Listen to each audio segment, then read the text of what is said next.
வாழ்க. உள்ளொரு ஜோதியே வாழ்க. உள்ளம் நிறைந்தோனே வாழ்க. நீங்காதொருவனே வாழ்க.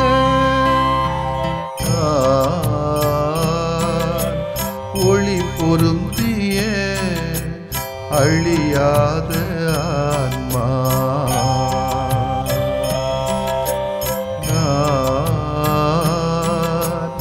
ஒளி பொருந்திய அழியாத ஆன்மா.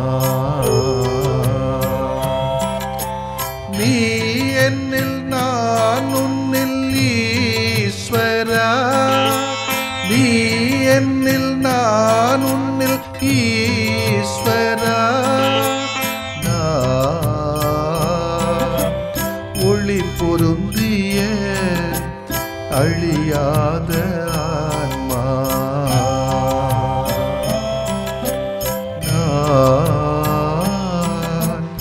ஒளி பொருந்திய அழியாத ஆன்மா.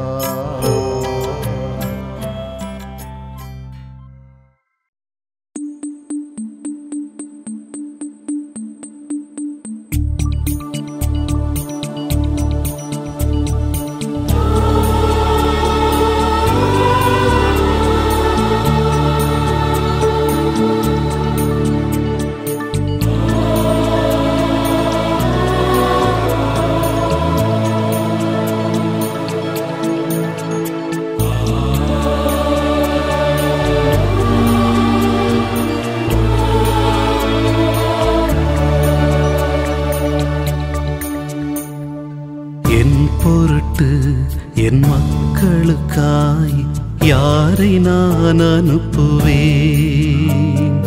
என் பொருட்டு என் மக்களுக்காய் யாரை நான் அனுப்புவேன்?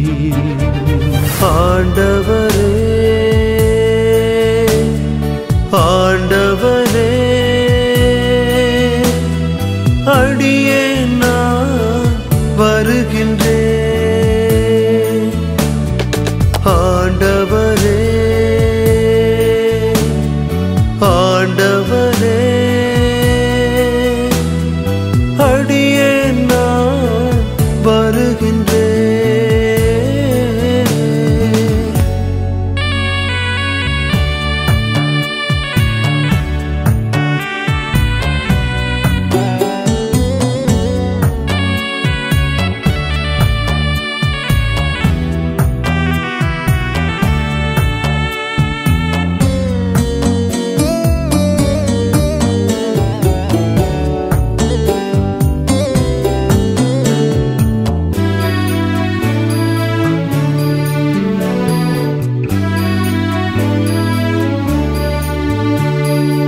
எனக்கென உன்னை நான் தேர்ந்து கொண்டேன், என் பணியாற்றவே. என் பரிசாய் என் பாசம் தந்தேன், என்றும் நான் உன்னோடு. ஆண்டவரே, ஆண்டவரே, அடியே என்னை அனுப்பி வையும். ஆண்டவரே,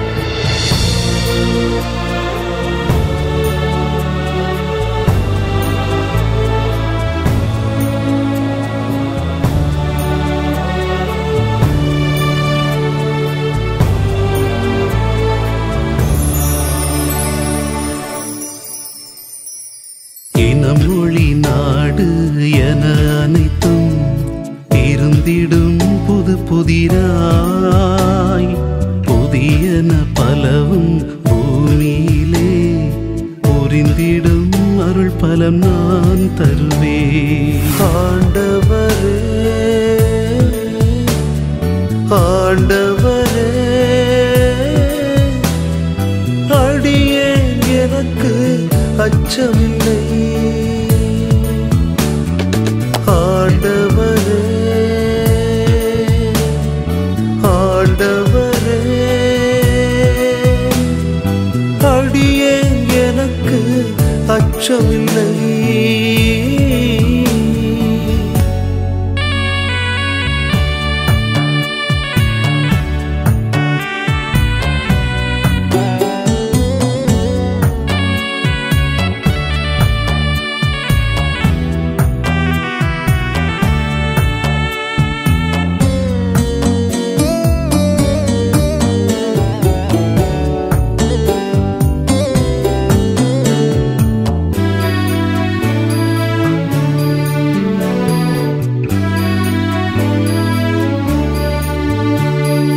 என் மனநிலை நின்று உழைக்கையிலே எதிர்ப்புகள் எழுந்து நிற்கும்.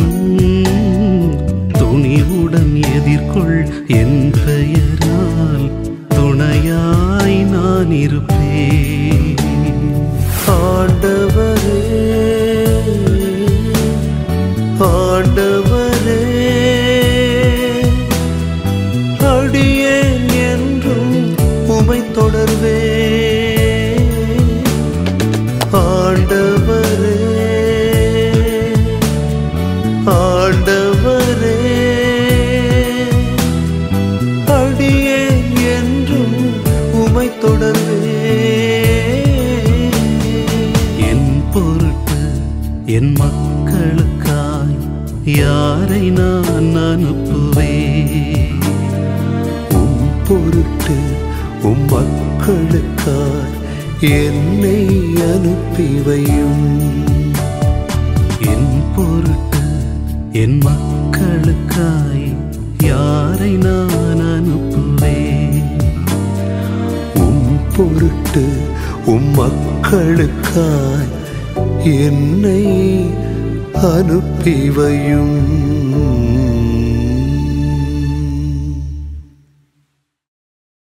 லூக்கா எழுதிய நற்செய்தி அலகு 17 இறை சொற்றொடர்கள் 7 முதல் 10 வரை.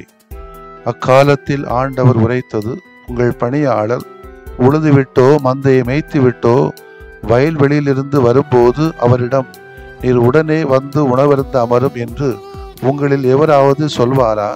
மாறாக, எனக்கு உணவு ஏற்பாடு செய்யும், உம் இடையே வரிந்து கட்டி கொண்டு நான் உண்டு குடிக்கும் வரை எனக்கு பணிவிடை செய்யும், அதன் பிறகு நீர் உண்டு குடிக்கலாம் என்று சொல்வார் அல்லவா? தாம் பணித்ததை செய்ததற்காக அவர் தம் பணியாளருக்கு நன்றி கூறுவாரோ? அதுபோலவே நீங்களும் உங்களுக்கு பணிக்கப்பட்ட யாவற்றையும் செய்தபின், நாங்கள் பயனற்ற பணியாளர்கள், எங்கள் கடமையைத்தான் செய்தோம் என சொல்லுங்கள். ஆண்டவரின் அருள்வாக்கு. இறைவா உமக்கு நன்றி. கிறிஸ்து இயேசுவில் பிரியமுள்ளவர்களே, இயேசு வாழ்ந்த காலத்தில் அடிமை முறை வழக்கில் இருந்தது. மனித ஆட்கள் என்றால் அவர்களுக்கு கடவுளால் வழங்கப்பட்ட மாண்பு ஒன்றுள்ளது என நாம் இன்று ஏற்றுக்கொள்வோம். எனவே யாரும் யாருக்கு அடிமை இல்லை என்னும் தத்துவத்தின் அடிப்படையில் சமத்துவம் நிலவ வேண்டும் என வாதாடுவோம். ஆனால் அக்காலத்திலே மனிதர்களில் சிலருக்கு மனித மாண்பு மறுக்கப்பட்டது. அவர்கள் ஆடு மாடுகளைப் போல விற்றல் வாங்கல் முறைக்கு உட்படுத்தப்பட்டார்கள். அடிமைகள் முழுமன மனித பண்புகொண்ட ஆட்களாக மதிக்கப்படாததால் சுதந்திரமாக நடமாடும் உரிமை அவர்களுக்கு இருக்கவில்லை. நம் நாட்டிலும் அடிமை முறை வழக்கில் இருந்தது. இன்னும் கூட நடைமுறையில் கொத்தடிமை முறை இருப்பதை அறிவோம். அடிமையாக்கப்பட்டவர்கள் பணியாளர்களாக கருதப்பட்டார்கள். அவர்கள் தங்கள் எஜமானர்களுக்கு வயல் வேலை செய்தார்கள், ஆடு மாடு மேய்த்தார்கள், சில வேளைகளில் சமையலும் செய்து கொடுத்தார்கள். இயேசு கூறிய உவமையில் வருகின்ற பணியாளர் இத்தகைய ஒரு அடிமையை வயலில் நாள் முழுதும் கடின உழைப்பில் ஈடுபட்ட பிறகு வீடு திரும்பிய பின் உடனடியாக இன்னொரு வேலை அவருக்காக காத்திருந்தது. இந்த உவமையை கூறிய இயேசு நாம் ஒருவருக்கு பணியாளராக மாற வேண்டும் என்னும் பாடத்தை புகட்டவில்லை, நாம் பணிவிடை பெறுவதில் கவனம் செலுத்தாமல் பணிவிடை புரிவதில் கருத்தாயிருக்க வேண்டும் என்னும் போதனையை இயேசு வேறு தருணங்களில் வழங்குகிறார். இந்த உவமை வழியாக இயேசு நாம் புரிகின்ற பணிக்காக நம்மை பிறர் பாராட்ட வேண்டும் என நாம் எதிர்பார்த்தல் ஆகாது என கற்பிக்கிறார். இயேசு புகட்டுகின்ற இந்த பாடம் அவருடைய சீடர்களாகிய பல பேருக்கும் பொருந்தும். இறையாட்சி பணிகளில் ஈடுபடுவோர் பொதுநிலையினர், திருநிலையினர் ஏதோ ஆதாயம் தேடுவதற்காக அந்த பணியை செய்வது முறையல்ல. மாறாக கடவுளின் ஆட்சி பற்றிய நற்செய்தி அறிவிப்பது தங்களுக்கு அளிக்கப்பட்ட பணி என நல்ல உள்ளத்தோடு அதை ஏற்று செயல்படுத்த வேண்டும். கடவுளின் கைகளில் நாம் கருவிகளை தவிர நம் சொந்த விருப்பப்படி செயல்படுவதில்லை. இருந்தாலும் நாம் மனமும் வந்து அப்பணியில் ஈடுபட வேண்டும் என்பது தெளிவு. எனவேதான் கடவுள் நம்மை கட்டாயப்படுத்துவதில்லை. நாம் சுதந்திர உணர்வோடு அவருடைய பணியை செய்வதில் ஈடுபட வேண்டும். அப்போது பாராட்டுக்காக செயல்படாத நம்மை நம் கடவுள் பாராட்டுவார்.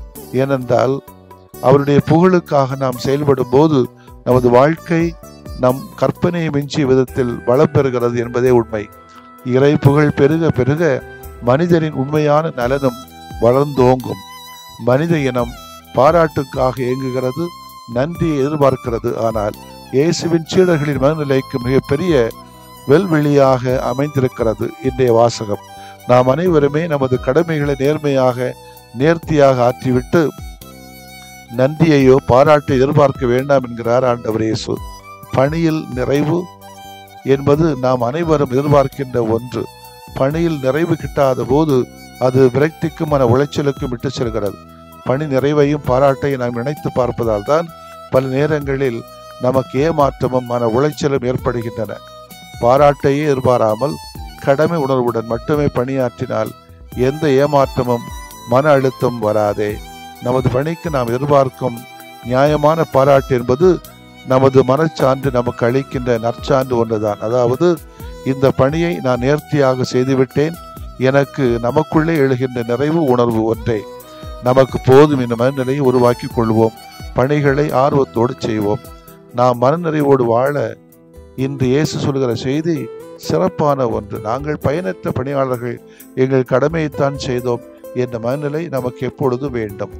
இன்று வாழ்க்கை நிம்மதியற்று போவதற்கு காரணம் வீணான எதிர்பார்ப்பு. அதனால் அதை தொடர்ந்து வரும் ஏமாற்றம், அதன் தொடர்ச்சியான விரக்தி, அதன் விளைவு உடல் நோய், மனநோய். நான் பணியாளன், தொண்டன் என்ற உணர்வு மேலோங்கி விடுகிற போது இவை அனைத்துக்கும் இடமே இல்லை. எனவே வாழ்வில் நிறைவும் நிம்மதியும் இருக்கும். நாம் இறைவனின் பணியாட்கள் என்ற எண்ணம் முன்னிலையில் இருந்தால் குடும்பத்தில் மனைவி மக்களுக்கு அன்புடன் பணி செய்வதை பெருமையாக கொள்வோம். அலுவலகத்தில் உள்ளோரை சகோதர சகோதரிகளாக காண்போம். அண்டை அயலாரை அன்பர்களாக கருதுவோம். ஆண்டவரும் பாராட்டுவான், அனைவரும் வாழ்த்துவார், மனதில் மகிழ்ச்சி நிறையும்.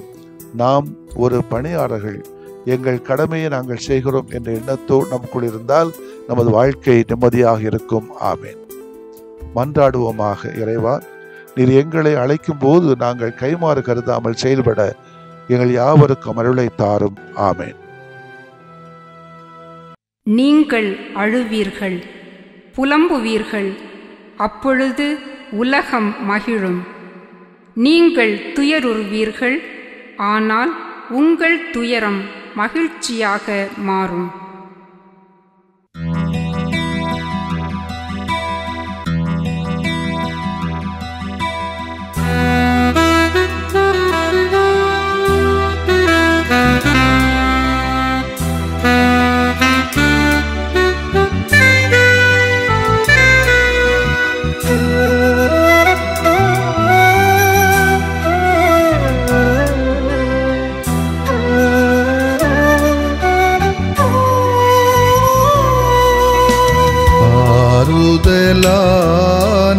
ஆண்டவரே,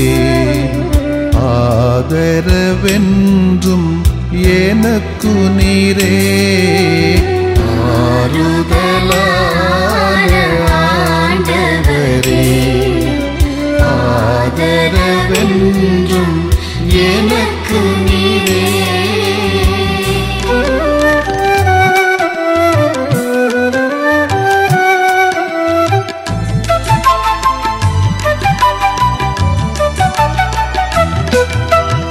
என்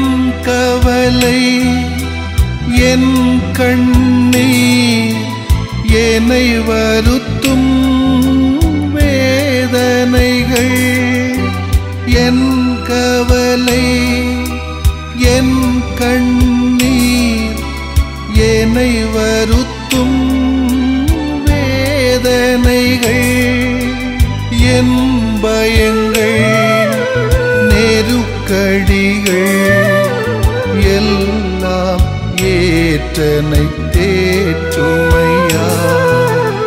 என் பயங்கள் நெருக்கடிகள் எல்லாம் ஏற்றனை தேற்றுமையா.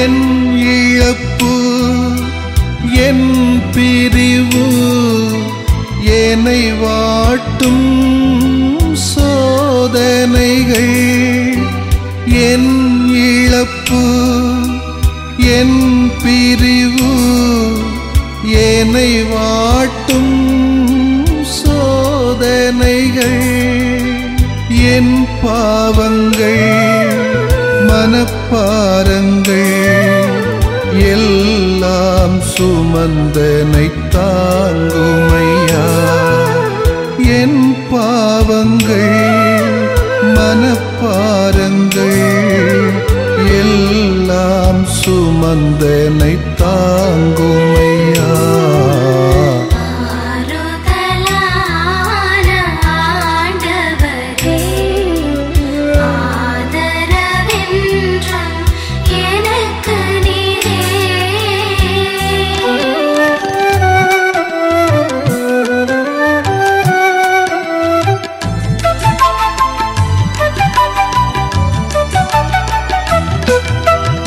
என் குடும்பம் என் பணிகள் என்னை அழுத்தும் பல சுமைகள், என் குடும்பம் என் பணிகள் என்னை அழுத்தும் பல சுமைகள், என் நோய்கள் கடன் துயர்கள் எல்லாம் பார்த்தென்னை நடத்துமையா.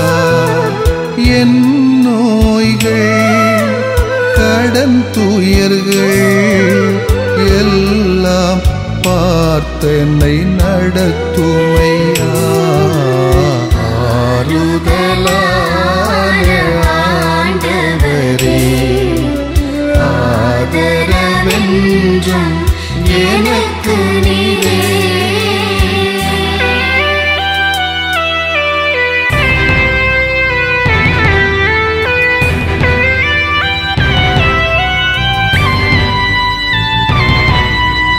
என் ஏக்கம் என் நோக்கம் என்னை தாக்கும் பழித்துரைகள், என் ஏக்கம் என் நோக்கம் என்னை தாக்கும் பழித்துரைகள், என் பலங்கள் பலவீனங்கள் எல்லாம் அறிந்தனை ஆளுமையா. என் பலங்கள் பலவீனங்கள் எல்லாம் அறிந்தனை ஆளுமையா. ஆறுதலான ஆண்டவரே, ஆதரவென்றும் எனக்கு நீரே. ஆறுதலான ஆண்டவரே, ஆதரவென்றும் எனக்கு நீரே.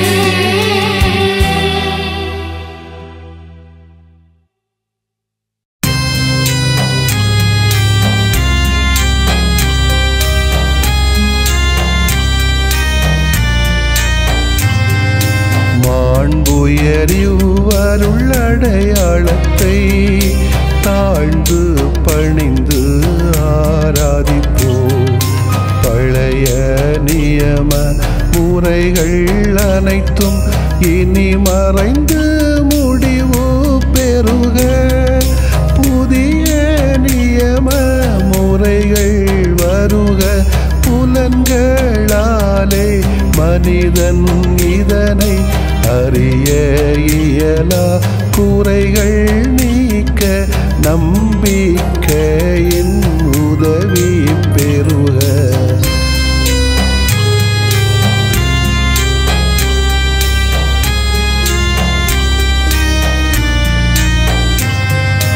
தந்தை அவர்க்கும் மகன் அவர்க்கும் புகழ்ச்சியோடு வெற்றியாக்கும். மீட்பின் பெருமை மாட்சிமையோடு வலிமை வாழ்த்து யாவுமாக. இருவரிடமாய் வருகின்றவராம் தூய ஆவியானவர்க்கும் அளவில்லாத சமப்புகழ்ச்சி என்றுமே உண்டாகுக. ஆமென்.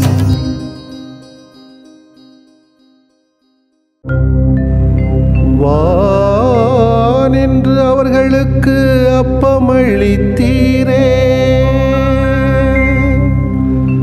இனிமையெல்லாம் தன்னகத்தில் கொண்ட அப்பம் இதுவே. மன்றாடுவோமாக. இறைவா, இந்த வியப்புக்குரிய அருளடையாளத்திலே உம்முடைய பாடுகளின் நினைவு எங்களுக்கு விட்டு சென்றீ. உம் திருவுடல் திருநத்தமாகியவற்றின் தூய மறைவருளை வணங்கும் நாங்கள் உமது மீட்பின் பயனை இடைவிடாமல் துய்த்து உணர்ந்து மகிழ அருள்வீராக. தந்தையாகிய இறைவனோடும் தூய ஆவியாரின் ஒன்றிப்பில் இறைவனா என்றென்றும் வாழ்ந்து ஆட்சி செய்கின்ற உம்மை மன்றாடுகிறோம்.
பணிகின்றோம் வழியில் நடத்துமையா. கொஞ்சம் தமிழில் நாங்க பாடுகின்றோம், கொஞ்சம் இங்க கண்ணீரை பாருமையா. கொஞ்சம் தமிழில் நாங்க பாடுகின்றோம், கொஞ்சம் இங்க கண்ணீரை பாருமையா. கொல்லும் நஞ்சை சுவைத்தவரே, கொஞ்சி பேசி மகிழ்ந்தவரே. கொல்லும் நஞ்சை சுவைத்தவரே, கொஞ்சி பேசி மகிழ்ந்தவரே. கொண்டாடி கரம் கோர்த்தோம் வந்தொழியாரே.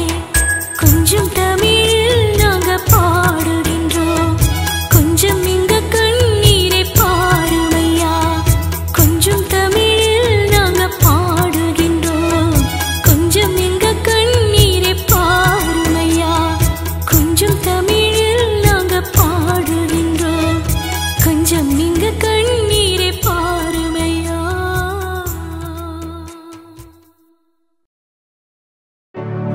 நிலையான புகழுக்குரிய தூய இறை நன்மைக்கு எல்லா காலமும் தொழுகையும் புகழும் போற்றியும் ஆட்சிமையும் உண்டாக கடவது. போற்றியும் ஆட்சிமையும் உண்டாக கடவது. தந்தை, மகன், தூய ஆவியாரின் பெயராலே ஆமென்.